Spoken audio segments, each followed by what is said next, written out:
صاحب تفہیم القرآن فرماتے ہیں کہ تمام نیکیوں کا دار و مدار انہی 3 چیزوں پر ہے: نماز پر، زکوٰۃ پر اور آخرت کے یقین پر۔ ناظرین کرام، سورہ لقمان کی ابتدائی 5 آیات میں نے آپ کے سامنے پیش کی۔ قرآن مجید کا تعارف کروایا جا رہا ہے کہ یہ کتاب حکیم کی آیات ہیں، یعنی ایسی کتاب جس کی آیات حکمت سے لبریز ہے۔ ہر بات اس کتاب کی انتہائی حکیمانہ ہے۔ تو یوں یہاں قرآن مجید کی ایک اہم صفت حکیم اس کا بیان کیا گیا ہے، یعنی قرآن ایک قوت حاکمہ ہے جس کا ہر فیصلہ بے لاگ ہے، ہر فیصلہ دو ٹوک ہے۔ اگر تم سچائی کی راہ پر ہو تو اس کا فیصلہ تمہارے حق میں ہوگا، اور اگر کہیں تم حق سے ہٹنے لگو، حق سے روگردانی کرو، تو یہ فوراً تمہیں ٹوکے گا، تمہیں متنبہ کرے گا، روکے گا، اس کے برے نتائج سے تمہیں آگاہ کرے گا۔ اور اس طرح قرآن تمہارے لیے آخرت میں حجت بن جائے گا، لیکن یہ بھی ذہن میں رہے کہ کہیں خدا نخواستہ تم پر حجت نہ بن جائے۔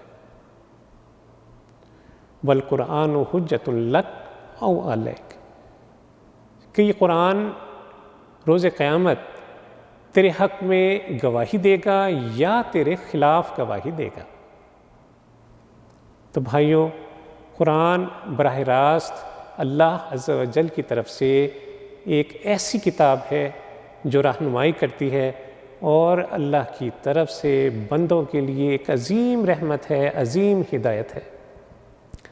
مگر اس رحمت سے، اس ہدایت سے فائدہ اٹھانے والے صرف محسنین ہیں، اور محسنین وہ لوگ ہیں جو نیکی کا طریقہ اختیار کرتے ہیں، جو نیک بننا چاہتے ہیں، جو ہمہ وقت بھلائی کی جستجو میں رہتے ہیں، اور جب انہیں گناہوں سے متنبہ کیا جائے تو فوراً رک جاتے ہیں، اور جب خیر کی راہیں ان کے سامنے کھول کر رکھ دی جائیں تو ان خیر کی راہوں کو اختیار کرتے ہیں۔ باقی رہے بدکار لوگ، شر پسند لوگ، تو وہ لوگ نہ صرف یہ کہ اس کتاب سے رہنمائی حاصل نہیں کر سکیں گے، بلکہ یہ بھی بدقسمتی کہ اس کی رحمت میں سے کوئی حصہ بھی وہ وصول نہیں کر پائیں گے۔ اب محسنین کی کیا صفات ہیں؟ یہاں فرمایا گیا کہ الذین یقیمون الصلاۃ ویؤتون الزکاۃ وہم بالآخرۃ ہم یوقنون، کہ وہ لوگ ہیں جو نماز قائم کرتے ہیں، زکوٰۃ ادا کرتے ہیں اور آخرت پر یقین رکھتے ہیں۔ صاحب تفہیم القرآن فرماتے ہیں کہ تمام نیکیوں کا دار و مدار انہی 3 چیزوں پر ہے: نماز پر، زکوٰۃ پر اور آخرت کے یقین پر۔ نماز قائم کرنے سے بندے میں خدا پرستی کی مستقل عادات پیدا ہو جاتی ہے۔ زکوٰۃ کی ادائیگی سے دل میں مال کی محبت جڑ نہیں پکڑ پاتی، انسان کے دل میں ایثار کا، قربانی کا جذبہ بیدار رہتا ہے۔ اللہ کی رضا کی طلب اس کے دل میں ہمہ وقت ابھرتی رہتی ہے۔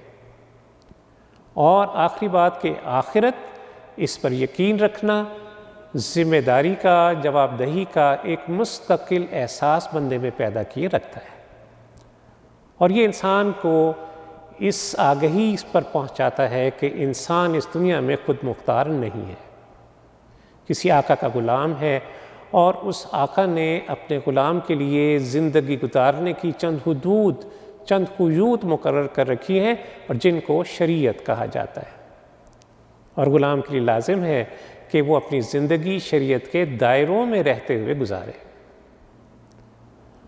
اور پھر یہ بات بھی پیش نظر رہتی ہے کہ دنیا ایک مستقل قیام گاہ نہیں ہے، ایک عارضی ٹھکانہ ہے، اور یہاں ہمیں کچھ وقت گزار کر اپنی اصل منزل کو روانہ ہونا ہے، اور پھر اپنے رب کے حضور پیش ہو کر اس دنیا میں کیے گئے ایک ایک کام کا بڑی ہی باریک بینی سے حساب دینا ہے۔